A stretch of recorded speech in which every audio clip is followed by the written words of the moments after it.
Tu n'es pas dans mon parti ou tu n'es pas sous ma coupe, tu ne peux profiter de rien. Ne se comporte pas comme des papas. Et c'est ça qui est dramatique.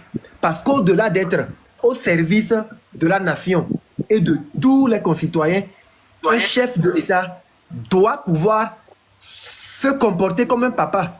C'est en se comportant comme un papa qu'il peut avoir le sens du sacrifice. Savoir que moi, je peux ne pas manger, mais les enfants doivent manger.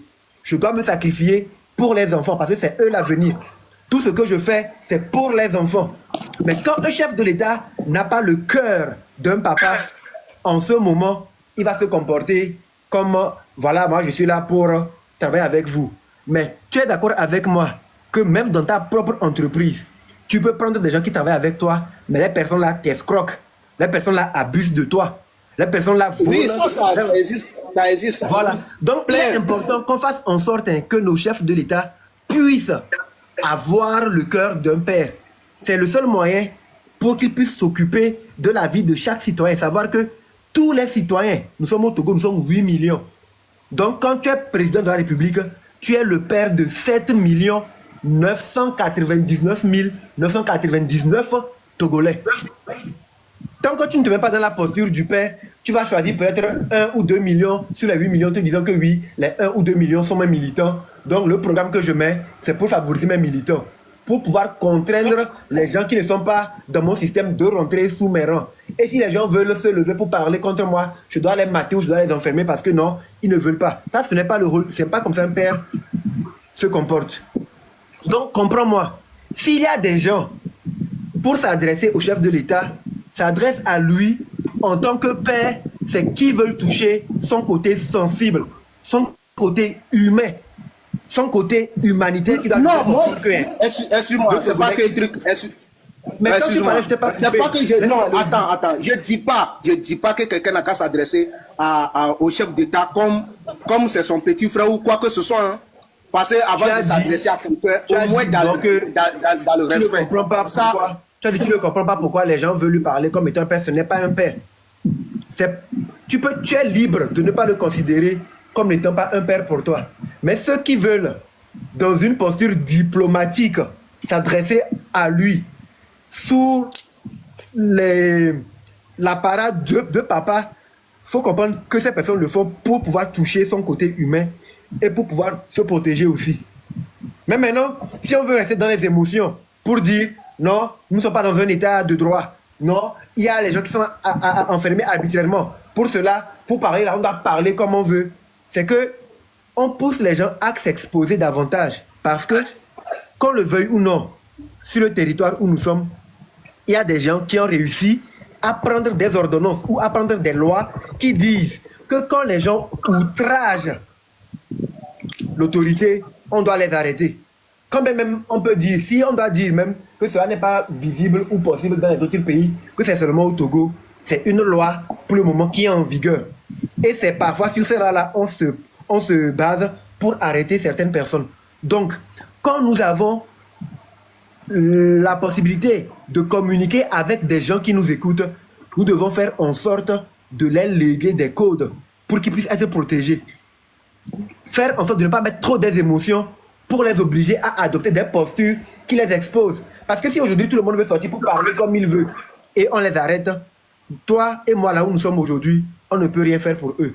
Mais il y a moyen d'amener les gens à parler, dire la vérité, mettre le doigt sur ce qui ne va pas dans le pays, tout en se protégeant. Moi j'ai envie de dire que les gens souffrent trop dans le pays. Je peux sortir dire, ah, excellente, excellence, son excellence, excellence fort Gnassingbé Sozumna, président de la République du Togo. Cher papa, sincèrement, ça ne va pas. Les jeunes souffrent trop dans ce pays. Il faut que tu puisses porter un regard de père sur les Togolais que nous sommes. Sur les Togolaises que nous sommes. Vois-nous comme étant tes enfants. Il faut penser à nous comme tu penses à tes enfants biologiques. Essaie de voir la situation des jeunes Togolais qui sont dans la rue. Est-ce que tu aimerais que tes enfants, tes propres enfants soient comme ça? Considère. Donc, quand on amène les gens à parler comme ça, ce n'est pas qu'on veut amener les gens à sortir de la réalité. Non. Il faut trouver les codes pour se plaindre, mais être protégé vis-à-vis de la loi. Je ne sais pas si tu comprends. Non, je te comprends bien. Je te comprends bien. Très voilà. Bien. Donc, on prend la parole. faisons tout pour ne pas mettre les émotions. Surtout que... Non, c'est pas émotion. Moi, Surtout que nos revendications sont légitimes. Ce que nous revendiquons, c'est légitime. Donc ne tombons pas dans les pièges qu'on a tendus sur notre chemin. je comprends, je vous comprends très bien. Je vous comprends très bien. Mais faudrait que le chef de l'État sait que actuellement là, les Togolais souffrent. On souffre. C'est ce que nous sommes en train de faire. Nous sommes en train de l'exprimer. Et nos jeunes frères, sœurs, il ne faudrait pas qu'eux aussi viennent sur les réseaux sociaux pour s'exposer comme inutilement comme ça, passer à insulter, dire ceci, cela. Ça outrage au truc. Ça, on peut dire c'est partout. Hein. C'est là partout. Partout. Donc, partout, nous, en tant que leader d'opinion, en tant que leader d'opinion, quand nous sommes sur nos panels et les gens viennent, nous devons toujours prôner la tempérance. Quand il y a le feu, ce que nous devons faire, ce n'est pas l'activer.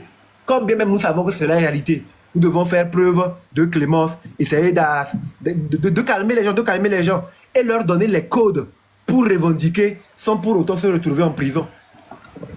Parce qu'un combattant enfermé ne sert à rien. Mais nous devons tous pouvoir ouvrir notre bouche, ouvrir large notre gueule pour dire ça ne va pas au Togo. C'est une réalité.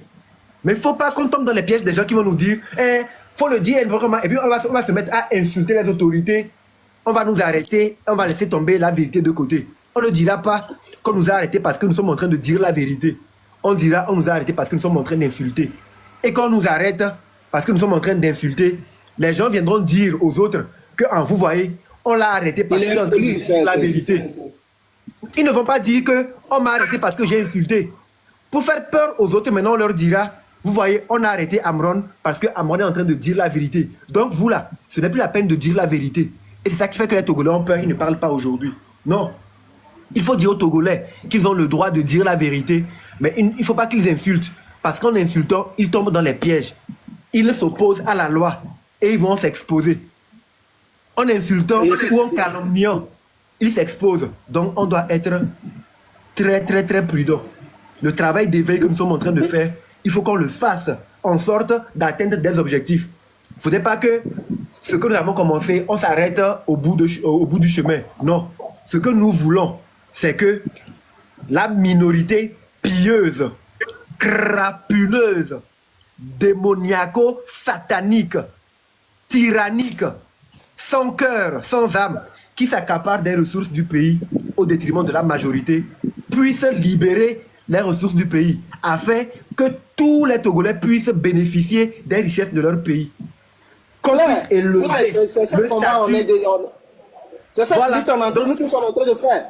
Ce n'est pas une lutte, c'est notre droit.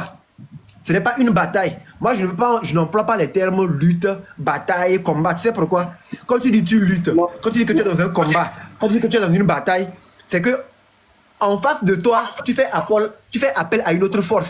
On ne lutte pas seul. On lutte contre quelqu'un, non? On lutte contre quelqu'un, on lutte contre quelque chose. Or, il y a des gens, ils sont dans les officines. Ils sont dans les arcanes fermées du pouvoir, dans les laboratoires, automatiquement. Dès que tu dis tu luttes, tu veux lutter, d'accord, on va te montrer, on va voir si tu as la force de lutter. Du coup, dura l'ex, cède l'ex. La loi est dure, mais c'est la loi. Quand tu dis tu luttes, c'est que tu as invité une force à t'affronter. C'est une question de rapport de force.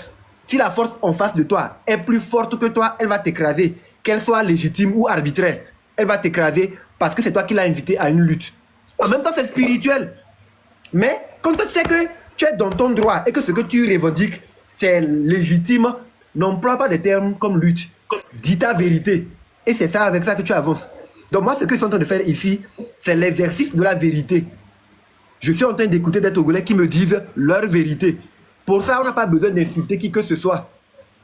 On n'a pas besoin de dire, non, toi, tu es comme ça, On n'insulte pas. Mais il faut amener chacun à faire face à la réalité. Chacun à prendre ses responsabilités. Nous sommes des Togolais. Nous sommes des enfants du Togo. Et nous avons accepté qu'il y ait une personne qui puisse avoir la gestion du pays. Que cette personne puisse nous représenter au-delà des frontières. Cette personne, c'est notre papa, c'est notre président. Et en tant qu'enfant, on exige le droit des enfants que nous sommes. Notre papa doit pouvoir normalement prendre soin de nous. Parce que dans la République où nous sommes, quand il y a des parents qui ne prennent pas soin de leurs enfants, l'État peut les convoquer. L'État peut les amender.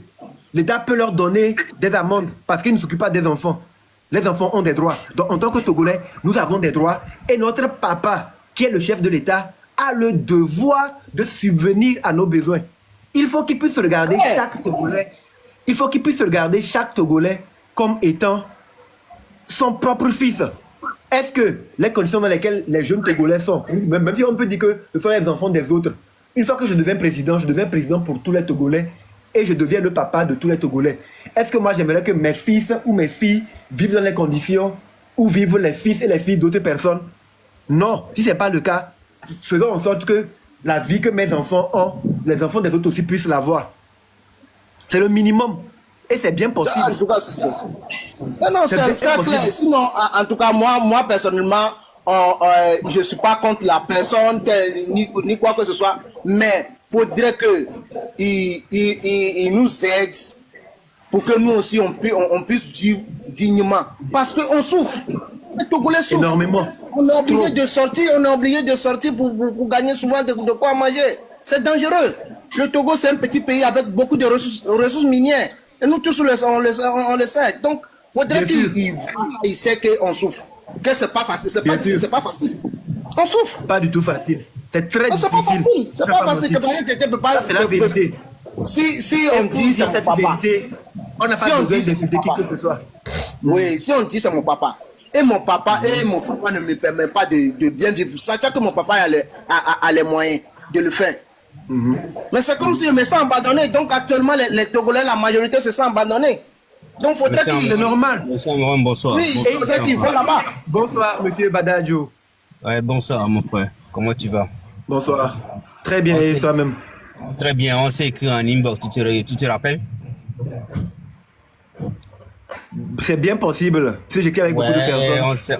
On se connaît aussi depuis. Bon, en fait, je suis monté pour dire une seule chose. La seule chose, l'unique chose que je voudrais dire, c'est que il faut que les Togolais sachent que quand on dit un papa, je sais que ici en Occident, tous les enfants sont aimés d'une même manière, peu importe le comportement de cet enfant.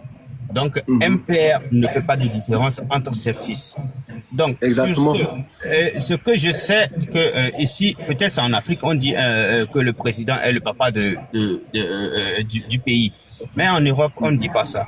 En Europe, personne ne peut se permettre de dire que c'est le président est le papa Non, en fait, nous raisonnons avec les valeurs et les cultures africaines.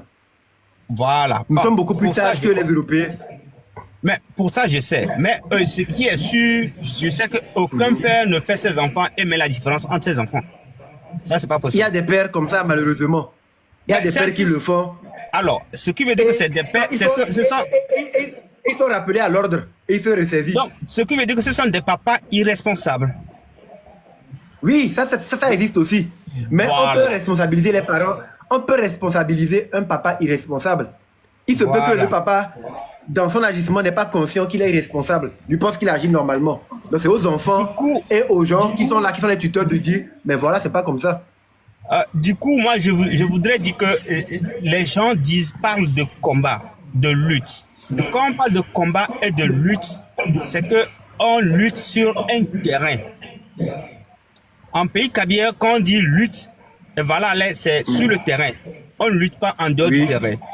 Du coup, moi, je ne parle pas de lutte, je ne parle pas de combat, parce que combat, c'est qu'il faut s'affronter avec quelqu'un. C'est ça. Mais moi, je parle de réclamer ses droits et que les droits et que les lois soient respectées. Aussi simple que ça. Et point. Il n'y a pas quelque chose, il n'y a plus rien à dire à part cela. Il ne faut pas mettre des termes lutte. Non. On exige que les droits qui sont les nôtres soient appliqués et respectés. Aussi simple que ça. En fait, moi j'ai compris une chose. La plupart des personnes qui parlent de lutte, de combat, ce sont des gens que le pouvoir n'a pas donné l'opportunité et ils sont devenus des aigris et des récalcitrants. Vous comprenez? Et c'est légitime. Vous comprenez? Donc, par exemple, si moi je suis remonté, aujourd'hui contre le pouvoir, je parle par exemple, si je suis remonté par le pouvoir, contre le pouvoir, ce qui veut dire que j'ai eu à travailler pour le pouvoir et je n'ai pas gagné, je n'ai pas été, disons, récompensé. C'est pas aussi évident. Il se peut aussi que tu aies des compétences, que tu sois conscient de tes compétences, que tu as postulé pour des postes où tu méritais, mais tu n'as pas... Voilà. Amon, écoute bien, Amon. Oui. Moi, j'ai été, en 2008, on a fait, le concours d'entrée en fonction publique, dans la fonction publique. J'ai été. Et je sais pas, jusqu'à ce que moi je ne quitte le pays, ils n'ont jamais donné les résultats. Pourtant, il y a des gens qui ont réussi pour ce concours-là et qui fonctionnent, qui sont dans la fonction publique. Bah, imaginez-vous que moi qui suis parti et que je sais que par après, les gens, on a coopté des gens comme ça pour les amener, pour les faire travailler et que moi, je ne fais pas partie. Alors que moi, j'ai fait beaucoup pour le parti. Imagine ma colère et imagine comment je serais récalcitrant. C'est-à-dire que c'est ce que j'ai dit, c'est ce que je veux faire comprendre aux gens que moi, dans mon pays, le Togo, on n'a pas, si le Togo est tellement petit qu'on n'a pas besoin de se révolter. On n'a pas besoin d'aller l'un contre l'autre. Si, bel et bien, comment l'appelle-t-on, les ressources du pays sont partagées équitablement et que chacun mérite ce qu'il a. Tu comprends? Parce que c'est ça qui fait que les gens sont devenus des récalcitrants, les gens sont devenus les gens sont en colère, d'autres sont aigris. Et puis, ça là. Et c'est légitime, l'aigreur est légitime. Partagez le live s'il vous plaît, nous sommes 110, c'est pas assez de partage. Partagez pour sécuriser, envoyez des cœurs, nous sommes à 31 000. Faites les efforts s'il vous plaît. Alors, vas-y, chef. J'espère que vous comprenez ce que je dis. C'est-à-dire que je comprends très bien. Aujourd'hui, nous sommes une génération qui a connu le temps de Gnassingbé Yadema. Par après, on a connu Fort. Nos enfants ont commencé par connaître Fort. Ils sont nés dans la génération de Fort Gnassingbé. Et ils sont là. Les papas ont eu une génération sacrifiée. Que leur génération a été sacrifiée. Sincèrement, parce que quand en 1990, quand le Togolais a connu ce qu'on appelle la démocratie. Nous qui sommes nés en 80, 79, là, notre génération est foutue. Vous comprenez? Donc aujourd'hui, il faut que Fort Gnassingbé donne l'opportunité à nos enfants qui sont là et qui étudient, et que demain que les choses changent pour qu'eux aussi puissent trouver à manger. Vous me comprenez? Donc, nous ne réclamons rien. Les gens... Ok. La plupart des gens qui parlent, qui sont sur des lives et qui discutent, qui font des trucs, moi je me dis que peut-être ces gens-là, on pouvait toutefois ouvrir un canal pour ces gens-là, pour que chacun vienne laisser son avis et son mécontentement sans être inquiété. Vous comprenez? Parce que si on donne l'opportunité à tout le monde de parler, de faire tout ce qu'il veut, de parler, mais dans le bon sens, sans blesser l'autre, je pense que le Togo serait un état de droit et tout le monde vivra pleinement. C'est vrai. Vous comprenez? Ah, là, c'est ça. Moi, c'est ce que je voulais ajouter à votre truc. Puisque de jour au jour, je sais que les choses sont difficiles. Mais malheureusement, il faudrait que nos frères et sœurs aussi comprennent que ce n'est pas dans la force que se retire quelque chose, mais c'est pas dans la force qu'on réclame quelque chose. On réclame les choses avec une malice aussi. En disant la vérité, pas en inventant les choses, mais en disant la vérité, ce qui est concret, ce que les gens vivent, ce que les gens pensent. disons les choses telles qu'elles sont sans être inquiétés. Et là, ça passe. Mais quand on ment, on dit des contre-vérités, on insulte, on injurie, on fait les trucs, là. Mais l'autre aussi se met dans sa position et dit, voilà, je ne vais pas laisser passer. Vous comprenez? C'est pourquoi je parle qu'on ne puisse pas dire je suis dans une lutte. Aucun Togolais n'est dans une lutte.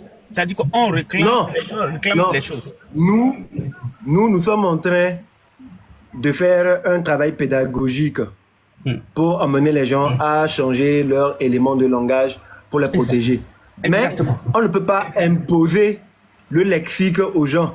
Il y en a qui se considèrent vraiment comme étant dans une lutte parce que, au-delà de tout ce que nous disions, il faut qu'on puisse être juste aussi. Il y a des gens qui ont envie de rentrer dans leur pays depuis des années. Mais peut-être à cause de certains antécédents, ils n'arrivent pas aujourd'hui. Pour eux, ce qu'ils sont en train de faire, c'est une lutte. Non, c'est pas une lutte ça. Parce que tu sais, la dernière fois, j'ai fait une vidéo en disant que même si le gouvernement togolais pouvait donner l'occasion, ou donner l'occasion à toutes les personnes qui sont en exil, de rentrer sans être inquiétés et de vivre pleinement leur vie là-bas sans être inquiétés. Je pense qu'il n'y aura pas de critique, il n'y aura plus rien. Parce que bon nombre veulent rentrer, mais ils sont bloqués. Oui. Donc c'est une lutte qu'ils sont en train de faire pour pouvoir rentrer. Voilà. Voilà. À la tête de nos États pour autant d'années qu'il veut. Mais peut-être qu'on vit dignement. On réclame. Moi je dis que qui peut rester qui peut être au pouvoir autant d'années. L'important c'est que si quelqu'un mange à sa faim, il n'y a pas de problème. Si tous les Togolais mangent à leur faim, il n'y a pas de souci là-bas. On n'a pas besoin de faire quoi. Tu comprends? Donc ça c'est ça. Il n'y a pas que manger. Il faut que le Togolais puisse bien manger, puisse bien être éduqué, puisse bien se soigner. Mais je sais que les autorités nous écoutent. Ils prendront tout ce que nous disons en... Monsieur Laroche a dit la vérité s'arrache. Moi je te dirais, il a dit la vérité s'arrache. Non, la liberté s'arrache. Moi je vais te surprendre, je vais te dire la liberté s'impose. Elle ne s'arrache pas, elle s'impose. Non, elle s'impose réellement. Quand tu dis elle t'arrache, c'est que c'est dans la main de quelqu'un. Non, tu dois savoir toi-même que tu es libre. Personne ne te met des chaînes et tu imposes ta liberté. Tu dis ta vérité. Tu imposes le respect, mais s'impose. Ta liberté. La liberté s'impose. Elle ne s'arrache pas. Quand vous dites qu'elle s'arrache, c'est que c'est dans la main de qui tu vas aller arracher. Non. La liberté est déjà en vous. Mais votre esprit et la peur vous fait croire que non, nous ne sommes pas libres parce que tel. Imposez votre liberté. Imposez-la. Imposez vos opinions. Légalement. Imposez votre volonté. Imposez votre manière de penser, votre manière de voir. Imposez, affirmez-vous. Vous avez des vérités. Dites-les. Sans injurer que ce soit. Parce que quand vous dites que la vérité, et cette vérité est palpable, beaucoup de personnes, soyez-en sûrs, se retrouveront dans cette vérité. Et quand on va vouloir vous arrêter pour la vérité, vous allez créer un grand bouclier humain. Parce que beaucoup de personnes se retrouvent dedans. Mais quand sous l'effet des émotions, vous dites la vérité en insultant, on ne vous arrête plus pour les vérités. On vous arrête pour les injures. Et on maquille maintenant cette arrestation pour confondre la masse. En disant, vous voyez, il a dit la vérité et on l'a arrêté. Ce n'est pas vrai. On arrête quand on calomnie. On arrête quand on ment. On arrête quand on vilipende. Quand on agresse. Donc, quand nous disons la vérité, faisons en sorte de dire la vérité sans tomber dans les pièges là. Ça fait que nous sommes protégés. Nous pourrons parler du matin au soir en nous disant que la vérité. Les gens vont nous écouter. À un moment donné, ils seront dépassés. Ils seront obligés d'agir pour corriger. Je prends l'exemple de certains lives de Ferdinand Haïté. Nous savons très bien que quand il était sur le territoire national, il y a eu pas mal de problèmes. Il a fui, il a dû fuir le pays. Et à l'extérieur, il y a même des mandats d'arrêt qui ont été lancés contre lui. Mais à chaque fois qu'il est dans les lives les dimanches et il parle de certains dossiers, il dénonce certaines choses, il dit des vérités.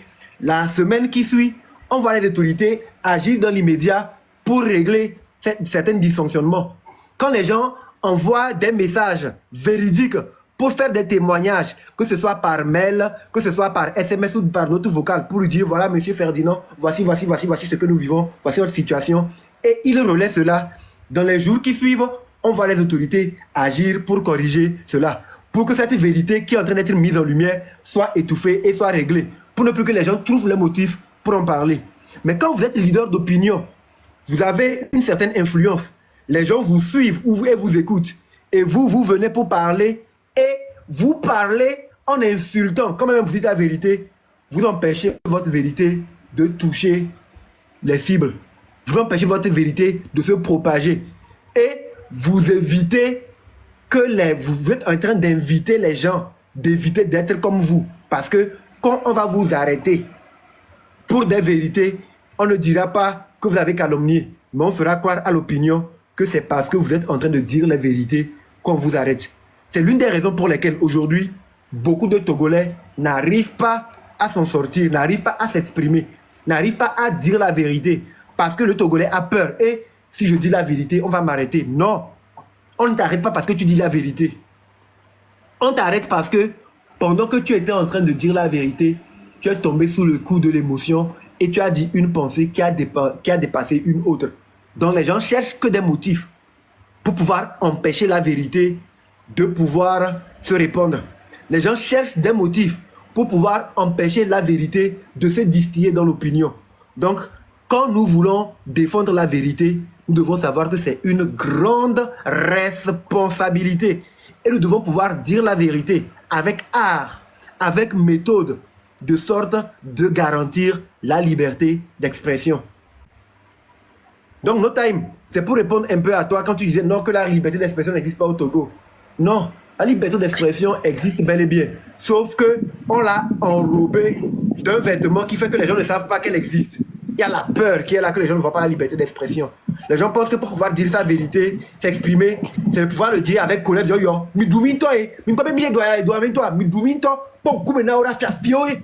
Quand tu le dis comme ça, tu dis la vérité. Mais il y a l'émotion qui vient faire que tu mets certains mots qui empêchent ta vérité d'être audible. On vient t'arrêter parce que tu as dit Midouminto.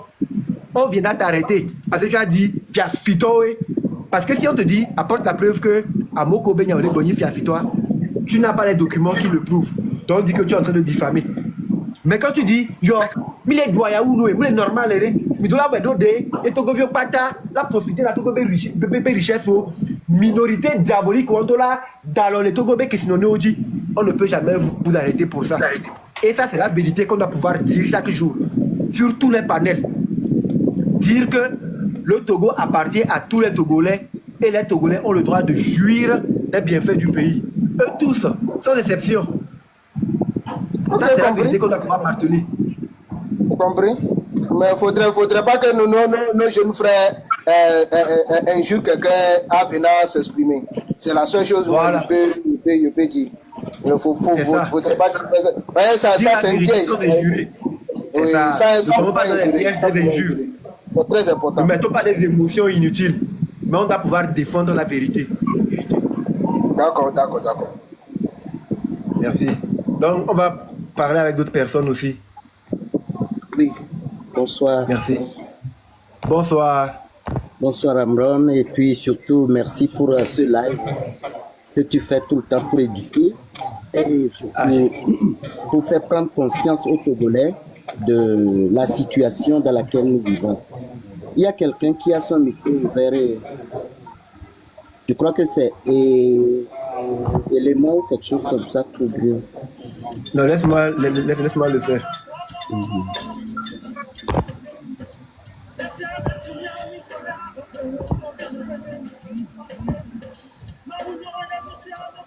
Bon, voilà. C'est bon. Ok, voilà. Donc, j'ai relevé 4 choses dans tes interventions. Les insultes, la minorité pieuse, et le titre de papa et puis les termes lutte et combat. Je voudrais donc, si tu me le permets, m'attarder sur ces 4 mots. D'abord, je commence par les insultes. Et moi, je dirais que les insultes sont en fait le résultat des nombreux appels non attendus par le chef de l'État depuis bien des années.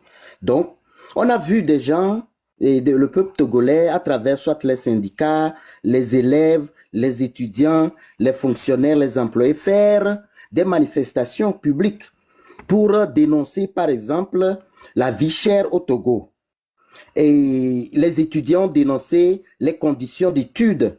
Je me rappelle également, quelques années en arrière, des élèves également fait des manifestations et pour demander que les conditions, que leurs enseignants soient payés afin qu'ils puissent bien donner des cours. J'ai même vu des médecins faire des grèves alors que dans un pays normal, les médecins ne doivent pas abandonner leurs malades pour aller et faire des manifestations publiques. Mais au Togo, on a vu des médecins, pas des aides-soignants, mais des médecins qui sont supposés être avec leurs patients, en train de les soigner, sont sortis dans la rue. Ça montre que des gens sont dépassés, les gens sont fatigués, ils sont désespérés. Il y a eu plusieurs manifestations pacifiques et des dénonciations, des communiqués de presse, plusieurs organisations ont fait des communiqués de presse, même la Ligue togolaise, il y a la Ligue togolaise des défenses des droits de l'homme, il y a la Ligue des consommateurs, les syndicats il y a plusieurs communiqués comme ça qui ont été publiés. Mais le problème est resté tel depuis 20 ans.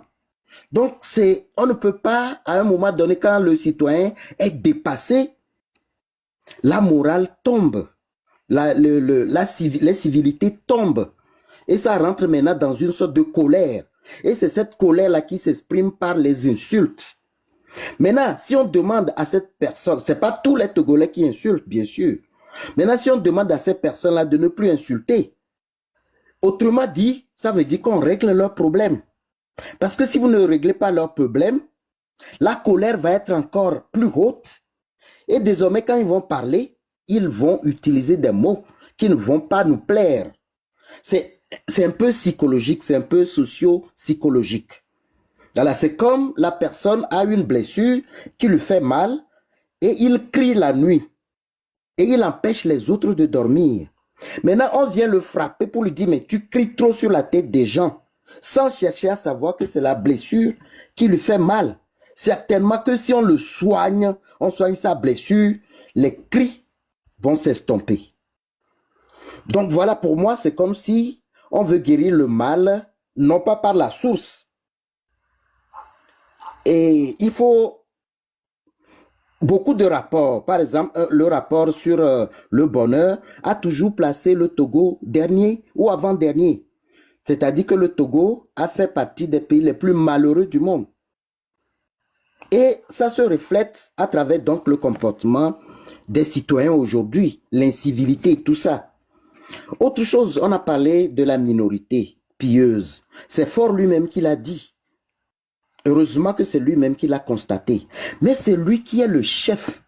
Il est le premier magistrat du Togo, c'est-à-dire le premier juge du Togo. Mais qu'est-ce qu'il fait de cette minorité-là? Est-ce que vous avez une fois entendu que quelqu'un qui occupe une haute fonction au Togo a été arrêté pour les malversations financières? Je ne crois pas. Et il y a eu beaucoup de rapports, le rapport de Aplucha sur la corruption, le rapport de la Cour des comptes. Il y en a eu plein. Il y a même le rapport de ITIE, Initiative pour la transparence des industries extractives au Togo. Il y a tous ces rapports et des recommandations qui ont été faites. Mais le problème est resté toujours tel. Alors que Faure est le chef, c'est lui qui détient le pouvoir et qui peut agir contre cette minorité. Mais elle est encore là. Elle continue. Il y a quelques années, je crois 2 années passées, ou 1 an passé, 2 journalistes ont été arrêtés parce qu'ils ont annoncé que des employés ont volé 250 millions en espèces dans la chambre d'un ministre. Voilà, ok, 4 millions Non, non, mais après, ils ont 400. 400 millions, voilà. Dans la chambre d'un ministre. Le ministre n'a pas été inquiété. Au contraire, c'est celui-là, c'est ceux-là qui ont dénoncé, qui ont été arrêtés.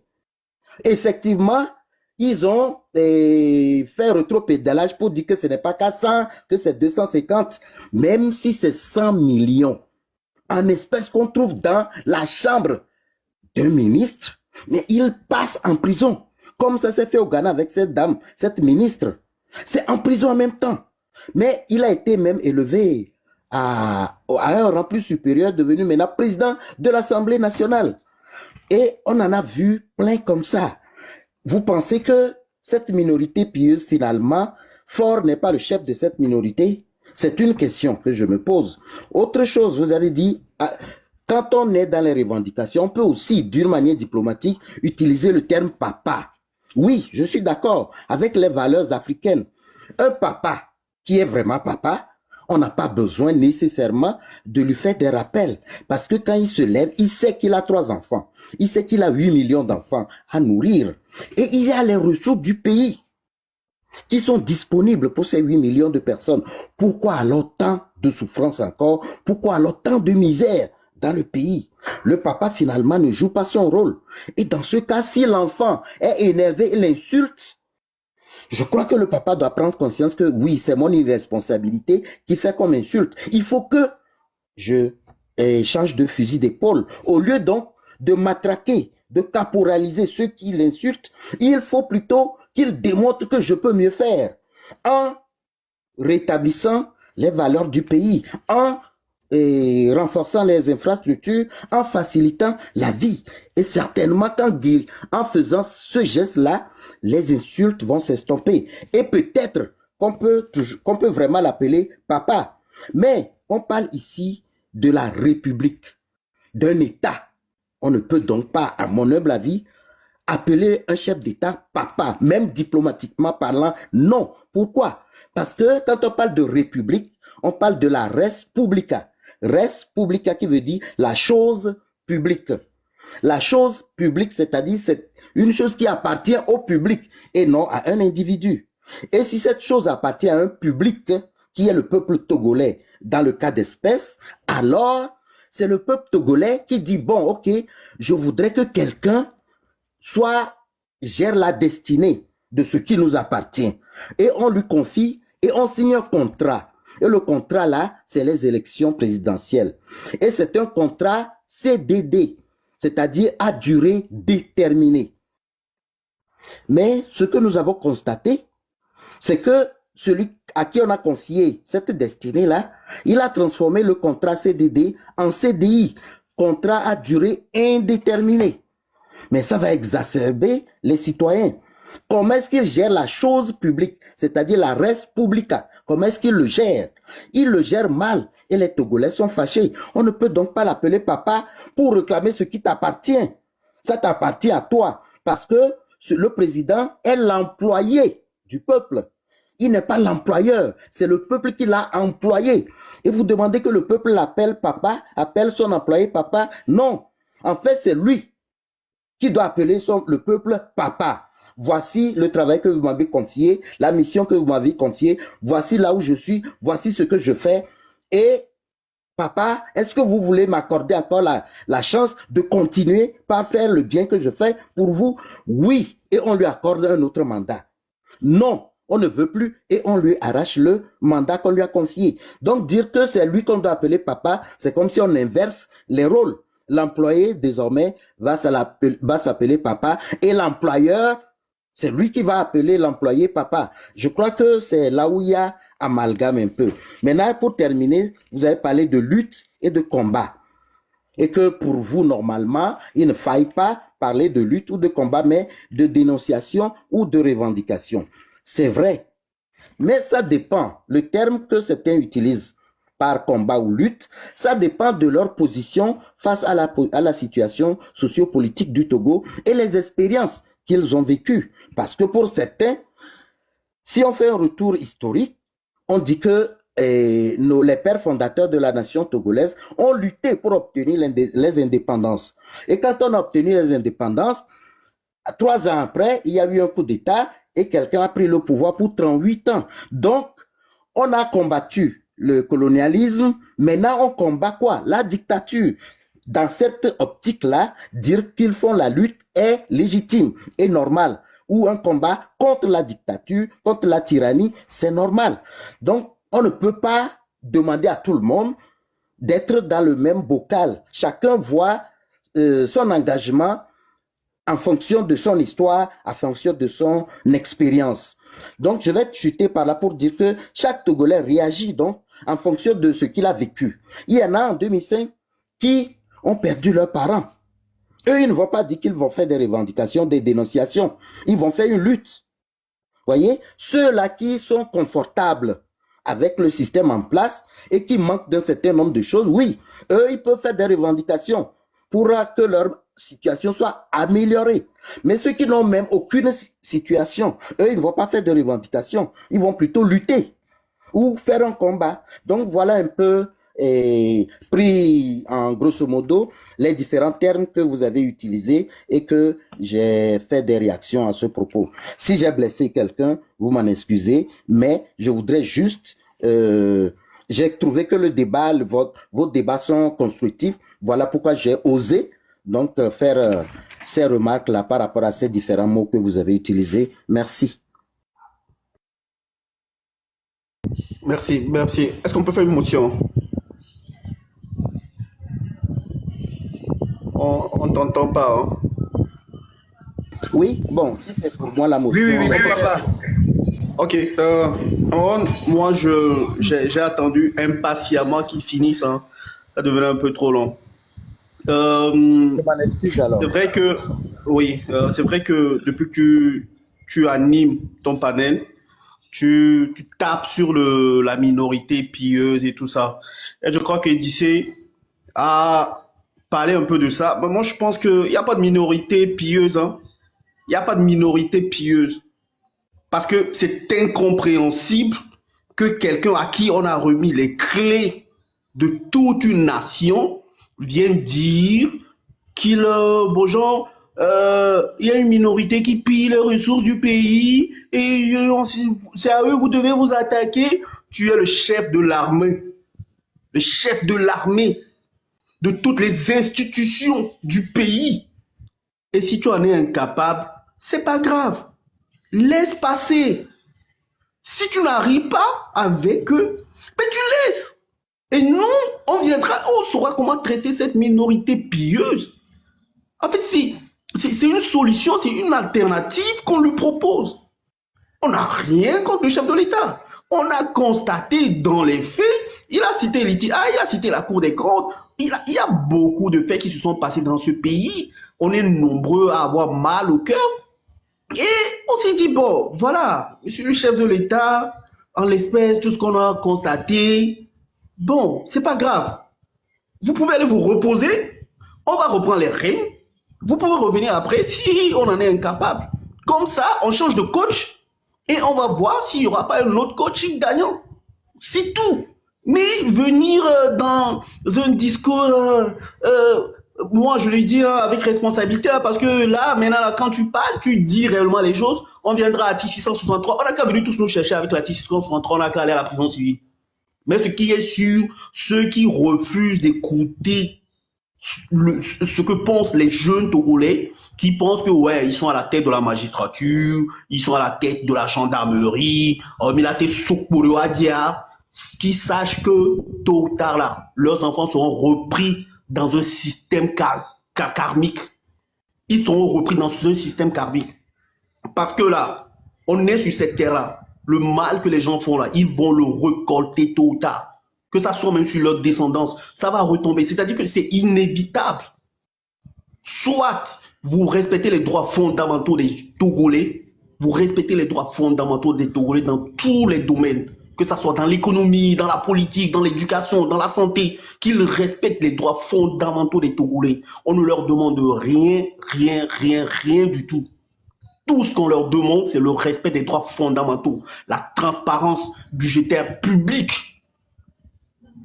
C'est trop facile de venir dire que les jeunes s'adonnent à des débats politiques et que on fait une analyse de leurs propos et qu'on trouve que oui, il y a eu appel à l'insurrection, on les met au cachot.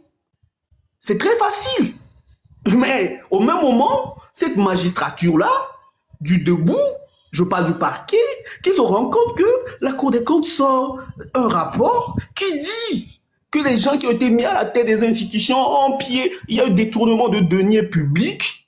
Et là, il n'a pas le pouvoir d'aller les arrêter, mais il a le pouvoir sur les jeunes Togolais qui s'expriment sur l'état réel de leur pays.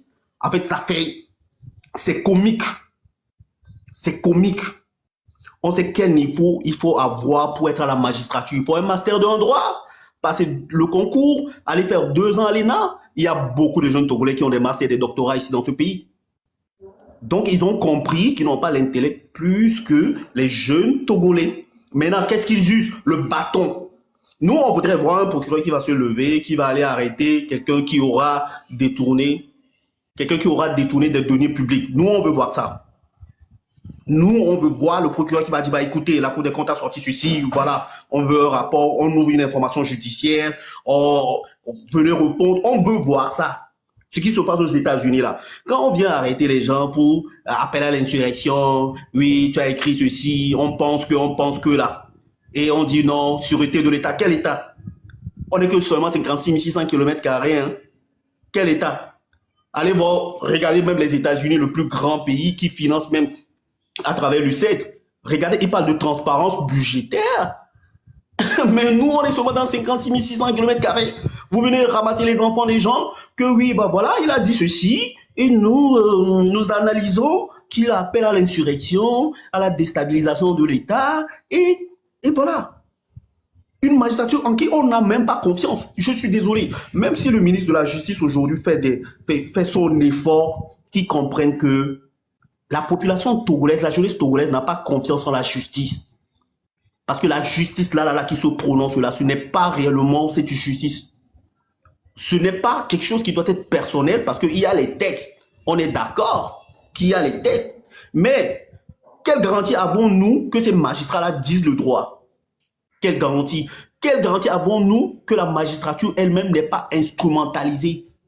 Quelle garantie avons-nous que la police, la gendarmerie n'est pas instrumentalisée par des personnes à leur profit? C'est la question. Donc quand on en arrive là, s'il te plaît, je quels ne t'écoute pas. Je ne te coupe pas. Tapotez le live, s'il vous plaît. J'ai reçu un message, on signale le live. Tapotez, partagez le live, tapotez l'écran, s'il vous plaît, pour sécuriser. Moi, je dis, continue, on ne peut pas donner le crédit au chef de l'État quand il dit que oui, il y a une minorité pieuse. Moi, personnellement, je ne peux pas lui donner de crédit. Je suis désolé, je ne peux pas lui donner du crédit du moment où on a voté pour lui donner les clés. Si même il instaurait la peine de mort, et que des gens pillaient le pays et qu'on les a battés, on sera d'accord. Moi, je serais même d'accord. Parce que là, on parle de santé publique, on parle de transparence budgétaire. S'il fait ça, personne ne sera contre. Quelqu'un qui vaut l'argent du pays. Parce que, en fait, ce que les gens ne comprennent pas, quand on détourne, quand il y a détournement de deniers publics, ça veut dire que déjà le domaine de l'éducation est lésé. On ne peut pas construire des écoles, on ne peut pas payer les tranches des étudiants, on ne peut pas payer, on peut pas aussi recruter dans certains secteurs de la fonction publique, donc il y a des manquements, on ne pourra pas. Ceux qui finissent l'école de médecine ne peuvent pas trouver des hôpitaux, ils pourront exercer. On aura du mal à se soigner. Le transport, toutes les ressources du pays seront mal gérées quand il n'y a pas ces mesures fortes, quand l'institution elle-même n'est pas forte. Ça veut dire qu'aujourd'hui, l'institution première qu'incarne le chef de l'État n'est pas encore forte. Donc moi, je suis même désolé, parce que tout ça, quand on n'a pas réglé ces questions et qu'on voit qu'à l'international, tu rencontres des Maliens qui disent « Oh, votre président, tout ça », je dis « Bah écoutez, arrêtez-nous la comédie politique. Arrêtez-nous la comédie politique. » Parce que nous, en tant que Togolais, on ne voit pas ce que vous, Maliens, Burkinabés, Nigériens, vous ressentez. On ne voit pas ça. Aujourd'hui, la majorité de la jeunesse togolaise est plus nombreuse. Ça fait 80% de la population togolaise. Mais on a l'impression que les 20% qui sont, de personnes qui sont vieillissantes là profitent au plus que les 80%. Et dans les 80%, nombreux sont ceux qui sont poussés vers l'exil. Ceux qui ont de la jugeote, qui ont de la capacité intellectuelle, des ressources à revendre dans leur pays, sont poussés vers l'exil. Ils doivent partir à l'étranger pour aller réussir. Et ceux qui sont plus patriotes, civiques, parce que c'est des citoyens à la base, et quand ils osent s'exprimer, bah, on trouve que c'est comme le film de trucs action-réaction. Action-réaction. On n'est pas dans un film de guerre, genre qui mis la vie, fait mis en obligé la pataco, mis les premiers. On n'est pas dans ça. On demande juste qu'il y ait le respect des droits fondamentaux. Le minimum, le respect des droits fondamentaux des Togolais. C'est tout ce qu'on demande. On a changé de république. On en est déjà à ce fait. On n'a pas consulté la jeunesse. C'est dommage de venir dire qu'on a demandé une deuxième lecture, qu'on a appelé les chefs de village. C'est vieux. Excusez-moi, je vais utiliser un terme fort. Parce que le acte, je trouve que cet acte-là, c'est de la sorcellerie. Mio Michi, chef de village, chef canton, couteau. Des choses qui concernent l'avenir. Vous avez 60 ans, 70 ans, Michi. Il y avait Vio, Kéoué, au minimum, il y avait Vio, ils sont dans la vingtaine, dans la trentaine. C'est eux qu'on doit consulter, leur demander. Bah voilà, il y a ce nouveau projet, il s'est passé ceci, on vous propose ceci, parce que Mitibé sont venus à vous. C'est ces personnes-là qui viennent décider et dire, bon, ouais, moi j'ai suivi la TVT. J'ai vu un vieux qui est venu que oui, il a été convaincu par le projet. Vous voyez le député Kabarag aussi qui vient que finalement il a été convaincu par le projet. Je me dis, mais bah, on est dans quel pays? On est dans quel pays? Soit on fait la promotion de tout ce qui est vieillissant, il n'y a pas de souci, que nous les jeunes, qu'on nous élimine. Maintenant qu'on nous laisse, quand on agira, parce que moi je dis, il y a une chose, que ça soit par la voie démocratique, on arrivera tôt ou tard, par la voie démocratique, à prendre les rênes. Et on espère que Dieu fasse que quand on passera par la voie démocratique à prendre les rênes dans ce pays, ces vieilles personnes-là seront toujours vivantes et ils auront à répondre de tous ces crimes. Moi, en tant que jeune Togolais, je sais de quoi je parle. Je sais ce que j'ai vécu dans ce pays-là, que j'ai mal au cœur. Et puis, tout le temps, il y avait prison, il y avait tsunami, parce qu'il faut qu'ils comprennent ça vraiment.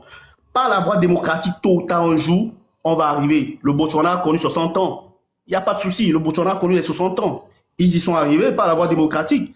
Donc, qu'est-ce qui leur fait croire que, par la voie démocratique, on ne va pas arriver à reprendre les rênes. Et mais Dieu fera, ils seront tous vivants et on parlera de transparence budgétaire. Ils auront à payer. Même nos babassi, les Djouamé, nos babassi. Et je sais, quand on fait l'analyse, on sait très bien que c'est ce qu'ils craignent. Ne faisons pas de détour. Ne faisons pas de détour. Personne n'empêche le chef de l'État de prendre des mesures drastiques. Personne n'empêche le chef de l'État de prendre des mesures drastiques. S'il n'en prend pas, quelque part, on a raison face à ce fait-là de dire que ça lui va bien. Pourquoi ça lui va bien? C'est à lui de déterminer pourquoi. Mais nous, on constate par ces faits-là, par toutes ces malversations financières-là qui se passent, que soit il est pour. On est moi, en tout cas, personnellement, je suis désolé. C'est comme ça que je comprends les choses. S'il trouve que la 663, ça me va, moi, je le dis avec responsabilité. Il va comme Midjo, quoi. Et moi, c'est ce que je pense et c'est ce que je ne vais pas cesser de répéter. Le jour où le procureur ira chercher ceux qui détournent les données publiques à Olele-Ochoa, on accordera le crédit à ce gouvernement. Jusque-là, s'ils ne le font pas là, nous, en tout cas, moi, personnellement, je n'accorde ni au président de la République le crédit qu'il lui faut, je n'accorde à aucun membre de ce gouvernement. Il a parlé de promotion. On a parlé de 400 millions qui ont été détournés. Ils ont pu sortir de cette histoire par le filet de la justice. Pas de souci. Est-ce que le procureur est venu à ouvrir une information judiciaire? Non. C'est dans ce pays, c'est même passé à l'international qu'on a vu 2 journalistes limousines à Abidjan qui ont été arrêtés parce que ils sont venus porter des propos sur le chef de l'État qui est l'incarnation de l'institution première du pays. C'est un soi-disant intellectuel qui vient à la télé qui parle comme ça. Vous allez prendre 2 jeunes qui n'ont même pas fait des banques, qui n'ont pas un niveau universitaire, vous les envoyez à la prison civile, oui, et vous avez trouvé le moyen même de les condamner pour que, genre, c'est pour nous faire comprendre que c'est le langage simple. C'est ça qu'ils sont en train de dire. C'est la communication derrière ce acte. C'est le langage simple. Ça veut dire qu'on n'a pas le droit de s'exprimer sur l'état de notre pays ou que la communication doit rester à l'intérieur, pas à l'international. Les chiffres qu'on produit à l'international, les chiffres, moi souvent j'analyse les chiffres qu'on produit à l'international, je me dis, bah, est-ce que ces chiffres déjà sont réels? On peut produire de faux chiffres. Il y a des pays qui ont été arrêtés aujourd'hui, bon, des pays qu'on a dénoncés aujourd'hui qui produisent des faux chiffres au niveau du FMI pour avoir des crédits.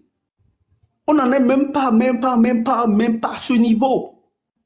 C'est pour ça que je dis que les droits fondamentaux des Togolais ne sont même pas encore respectés. On n'est même pas à un tiers du respect des droits fondamentaux. Donc, Amro, s'il te plaît, arrête de dire que le chef de l'État est venu dire que c'est cette minorité pieuse et que non, nous, on doit combattre cette minorité pieuse. Non. Si il en est incapable aujourd'hui, on comprend. Il est humain comme nous. Mais qui cède la place et nous, on viendra traiter cette minorité pieuse, il verra. Les R9 sont passés, après il y a eu les Mbappé qui sont venus, qui ont repris le haut. Ça n'a pas empêché le Real de gagner des Champions League. Nous tous, on voudrait l'éclat de l'autre État et il serait content d'applaudir, de dire, bah ok, j'ai laissé le pays à la jeunesse et la jeunesse, voilà ce qu'ils ont fait et il va recoter les lauriers. Bon, j'ai fini. Oh, merci. Merci beaucoup. Tu avais dit que j'avais trop pris la parole, mais il a été finalement plus long que toi. Oui, tu vois. Julio Kamati. Ramon. Ah, bonsoir Koubadia. Et l'ami de mon frère. Oui, bonsoir Amron, bonsoir tout le monde. Bonsoir à toi. Bonsoir, je suis très ravi de participer donc à ce live. Là, c'est la première fois que je fais mon intervention, politiquement parlant. Et je pense que c'est très important donc, pour tout citoyen qui voudrait bien voir donc, son pays évoluer, d'intervenir d'une manière ou d'une autre, mais surtout dans le respect, pour que les choses changent. Quand les choses ne vont pas, il faut les dire, surtout donc la vérité. Et là, je voudrais vraiment donc vous dire merci pour ces initiatives-là. Et je voudrais dire aussi un grand merci à Monsieur Edissé, que j'ai écouté attentivement. Parce que je pense que ce que je voudrais vraiment dire, il a tout dit. Complètement, il a tout dit. En fait, moi j'ai mal de savoir que nous ne voulons pas apprendre. Parce que personne ne naît bien. Tout le monde naît donc avec des défauts, des qualités, des défauts. Maintenant, s'il faut parler maintenant du pouvoir, celui qui a le pouvoir a toujours donc de l'emprise sur les autres. Mais ici, comme M. Edissé l'a expliqué, il s'agit donc de ce qu'on appelle donc la République et que c'est beaucoup plus le gouvernement qui est l'employé du peuple. Je voudrais vraiment donc revenir sur ça parce que beaucoup ont peur de s'exprimer. La peur nous a gagnés tous. Et chaque fois que vous parlez, même dans les lettres comme ça, vous avez l'impression comme si on vous guettait pour voir quels sont les mots que vous utilisez. Et ces mots-là, ils peuvent donc surgir sur eux pour pouvoir donc vous arrêter. À chaque fois que vous voulez parler donc de la politique, vous dites ah non, on ne parle pas hein, parce que la politique oui, c'est vrai. Mais ça aussi, c'est vrai. Et M. Edissé a bien dit, il a parlé donc de ce qu'on appelle en fait la dictature. Quand on fait une lutte, un combat, on le fait contre un système mis en place pour pouvoir donc opprimer donc le peuple. Donc, celui qui donne a le pouvoir. Et moi, je suis beaucoup plus engagé dans la lutte pour l'émancipation de l'Afrique, de la jeunesse africaine. Et je suis sûr que beaucoup d'entre nous ont aussi donc cette envie de voir l'Afrique changer dans tout ce temps-là, tout ce qui se passe. Voir aujourd'hui qu'on remarque qu'il y a un petit éveil. Je dirais qu'on est à la phase donc du réveil. On n'est pas encore arrivé à la phase d'éveil. Mais il y a certains pays qui ont quand même bien commencé, comme le Mali, le Niger et le Burkina Faso. À chaque fois, ici au Togo, lorsque vous commencez par parler, on détecte déjà donc votre position. Lui là, ok d'accord, il est de l'opposition, il est de l'autre côté, il est de l'autre bord. Ok d'accord, donc on les guette. Peut-être qu'il viendra faire la nationalité, le papier ou le passeport et tout ça là, et on va le saquer là. Donc vous voyez, on est toujours braqué. Les gens sont toujours braqués. S'ils pouvaient vraiment donc réécouter les paroles de M. Edissé tout à l'heure, surtout l'autorité et aussi tous ceux qui sont dans l'administration, s'ils peuvent écouter ça, ça me fera vraiment plaisir. Moi, j'étais journaliste depuis 16 ans déjà, mais en Afrique, j'ai remarqué que lorsque vous mettez de la lumière sur quelque chose qui ne va pas, l'autorité se sent offensée, alors que on t'éclaire cette partie-là pour que tu ailles faire la correction. Et quand tu fais la correction, le journaliste ou les médias ou les gens viendront encore en parler. Et c'est là qu'on trouve vous, c'est-à-dire toi ta force, toi qui es venu arranger, toi le gouvernement. Mais malheureusement, en Afrique, quand on parle de ce qui ne va pas, là on te colle déjà donc une étiquette d'ennemi. Il y a des gens qui sont morts. Amour les CVV, amour les doyas, bomate pompo, bébé c'est la coordina moé dans tous les domaines. Et je devrais même dire donc aux autorités qui nous écoutent que dans ces lives-là, ils peuvent même apprendre la situation des Togolais parce qu'ils sont quelque part, ou elles sont quelque part, où elles ne vivent pas donc forcément donc sur les terrains. Elles ne vivent pas forcément donc la réalité parce qu'elles sont payées et bien nourries.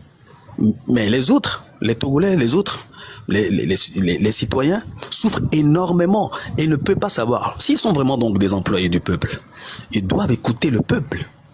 Comment se fait-il que Ibrahim Traoré, Tiani, Goïta, avec toutes leurs actions, c'est-à-dire tous les peuples de l'AES les applaudissent tout le temps. Ne vivons pas, ne soyons pas dans l'hypocrisie. Soyons toujours donc dans la vérité. Parce que il n'y a pas de guerre qui ne finit pas. Il n'y a pas de combat qui ne finit pas. C'est vrai, il y aura des sacrifices, il y aura des morts. Mais un jour, ça va s'arrêter. La seule chose qui est éternelle, c'est Dieu. Point barre. Rester au pouvoir pendant longtemps, 1000 ans, on s'en fout. Pourvu que le système soit bien, que les Togolais se nourrissent bien, qu'ils aient vraiment donc cette liberté d'expression. Parce que je reviens encore sur les paroles de M. Edissé qui disait que il faut voir le pourquoi les gens sont en colère et pourquoi les gens débordent. Ils font des écarts de langage. Il faut voir le pourquoi. Si vous arrivez à voir donc ce pourquoi-là, vous gagnerez des points parce que vous aurez réalisé que c'est nous qui sommes dans le défaut. Nous sommes en erreur et c'est nous qui devrons corriger parce que nous avons le pouvoir. Et si vous corrigez, vous allez voir que le peuple va vous applaudir parce que le peuple saura que vous êtes à l'écoute. Donc, je voudrais dire donc aux autorités de ne pas prendre les choses négativement. Quand je dis les autorités, je ne dis pas forcément ceux qui sont, c'est-à-dire au sommet. Parce qu'il y a des gens aussi qui ne sont pas au sommet, mais qui sont aussi des autorités, mais qui prennent mal les choses pour aller chercher des points auprès de ceux qui sont au sommet. C'est-à-dire quoi? Ils peuvent suivre par exemple ce live-là, ils vont aller dire regardez, donc Lamron là, c'est le fils d'un officier ou d'un colonel qui ouvre donc un live qui commence par parler de n'importe quoi. Ok, amenez-moi donc ce live, là on va suivre. Ils vont prendre le temps de suivre là pour essayer de voir le côté où quelqu'un a utilisé un mauvais mot pour pouvoir donc gagner les points auprès donc des gens du sommet. Amit, vous voyez. Amit, s'il te plaît. Amit, s'il te plaît, laisse-moi rajouter quelque chose avec toi. Je suis d'accord sur un point que tu dis. Améliore Léa, parce qu'ils veulent un poste. Parce qu'au début, il y a quoi, il y a loi. Exactement. Quand leurs frères, ou nos vieux qui sont du même âge, de la même génération, quoi, on a dans Samao, dans l'idée maintenant, c'est-à-dire que pour eux aujourd'hui, gagner sa place, pouvoir exprimer son talent, le talent que Dieu t'a donné, Harry, il faut passer par les micmacs. Les micmacs. Ça veut dire que toi et ta famille, tu ne fais que ramener la malédiction dans ta famille. En fait, c'est ce que certains jeunes ne comprennent pas. Si on se bat pour les droits fondamentaux, quand on dépose nos dossiers pour les concours, c'est l'excellence académique qui va payer, l'expérience professionnelle qui va payer.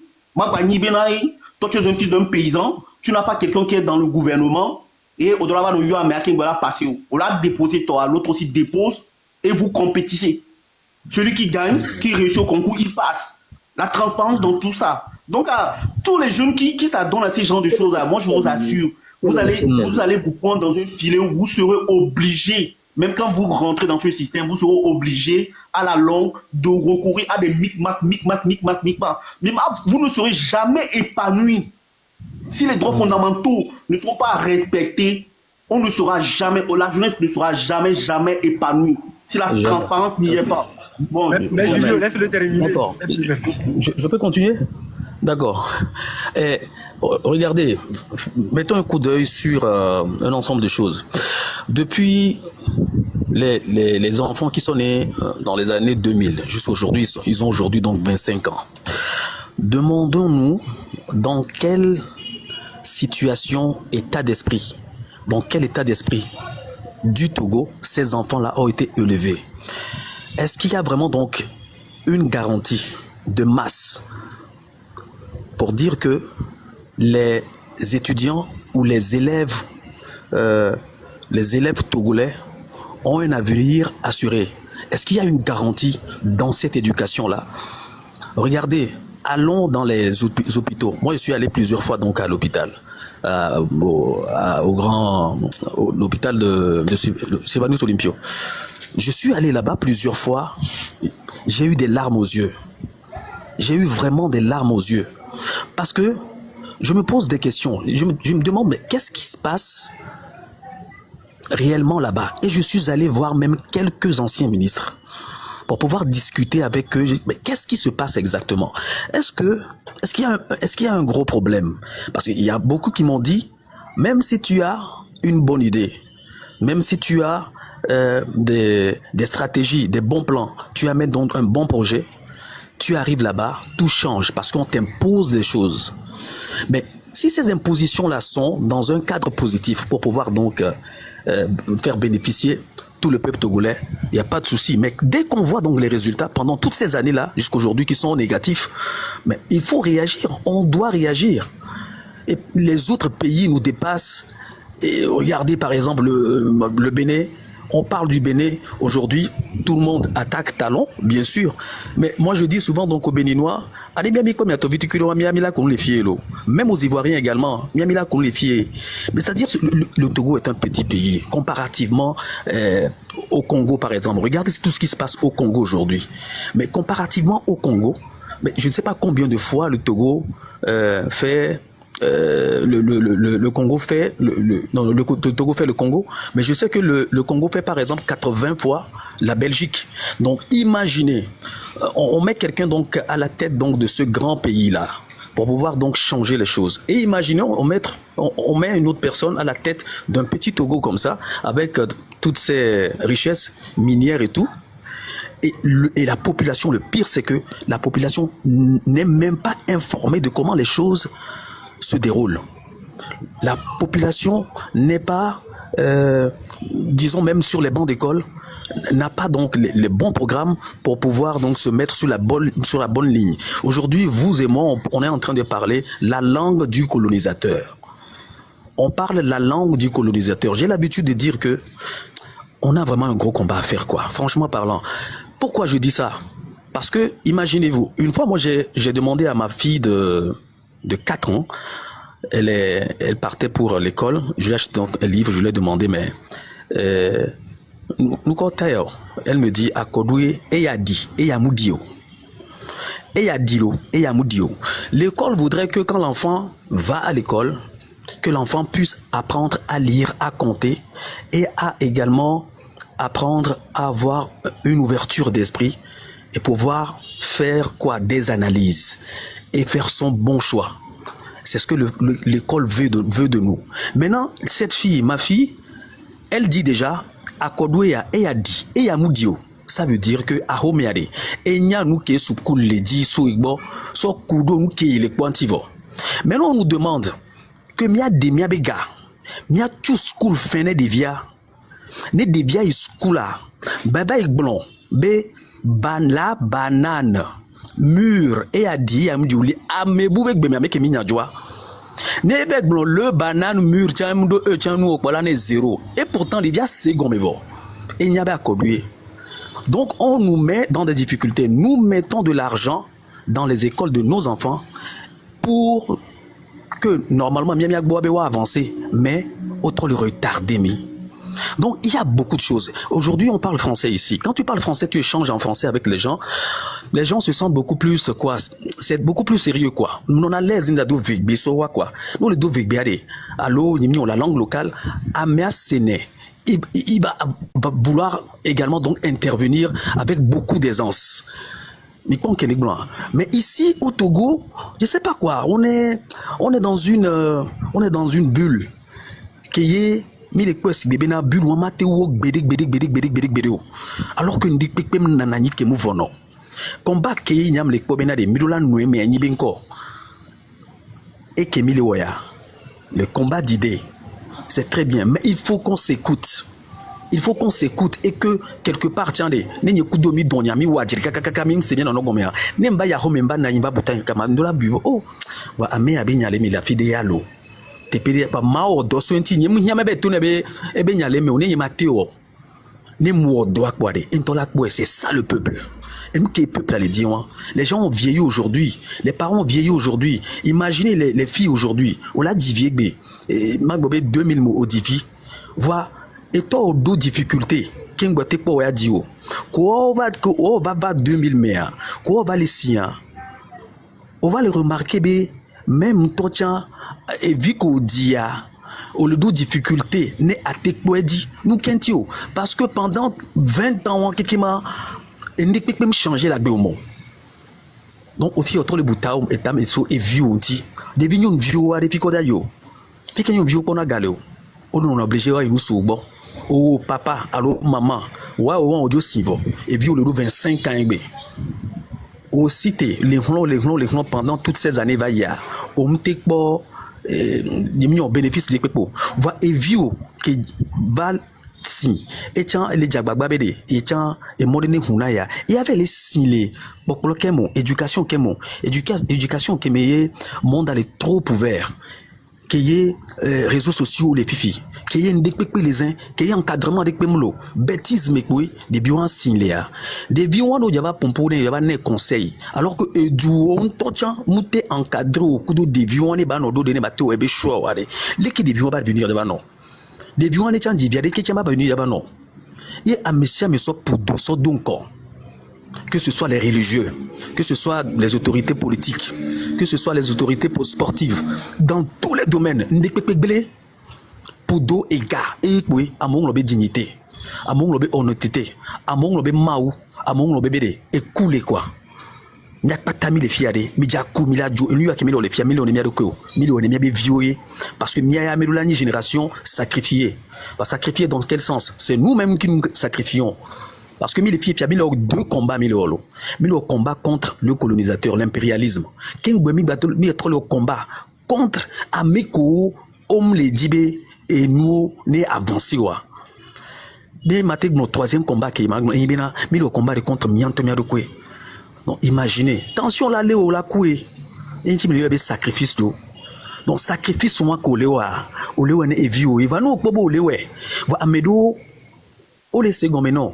On télé réagir et quand on met so olewe ba amédio au bébé yo mja se gombe bédé nyem les gombe wo les imposer nous na me ao.